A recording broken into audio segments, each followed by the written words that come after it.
Tog'ajon, Ka'bani kim qurgan birinchi bo'lib? Ka'bani birinchi qurgan Ibrohim payg'ambar. Kim qurgan? Birinchi Ibrohim alayhissalom. Maşallah. O'g'illari Ismoil alayhissalom yordam berishgan. To'ppa-to'g'ri. Qaysi payg'ambar qurgan? Muhammadmi? Payg'ambarimizmi? Rasulullohdan ham oldin bor edi.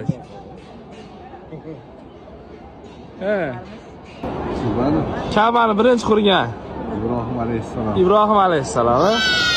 Sizga Ka'bani birinchi qurgan payg'ambar kim? Ibrohim alayhissalom. Ka'bani birinchi qurgan Ibrohim alayhissalom. Ka'bani birinchi qurgan payg'ambar kim? Ayting. Ayting. Ibrohim alayhissalom. To'ppa-to'g'ri. Ibrohim alayhissalom. Alloh rozi bo'lsin. Rahmat. Hoji akalar, Ka'bani birinchi qurgan payg'ambar kim? Ibrohim alayhissalom. Ibrohim alayhissalom o'rsoqlar. Rahmat. Maqomi Ibrohim degani nima degani? Maqomi Ibrohimdan. Ha. Maqomi Ibrohimda Ibrohim alayhissalomdan ayog'ini qo'ygan tosh. Qadamlar, to'ppa-to'g'ri. Qani turibdi? Tosh. Maşallah. Payg'ambar. Burayotgan mahalla tosh. Maqomi Ibrohim degani nima degani? Maqomi Ibrohim.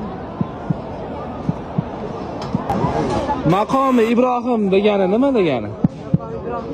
Ha. Maqomi Ibrohim nima degani? Maqomi Ibrohim.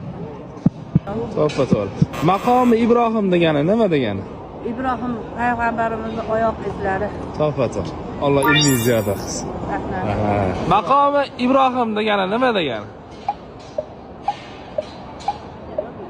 Maqomi Ibrohim. Ibrohim alayhissalomning oyoq izlari, muborak oyoq. To'ppa-to'g'ri.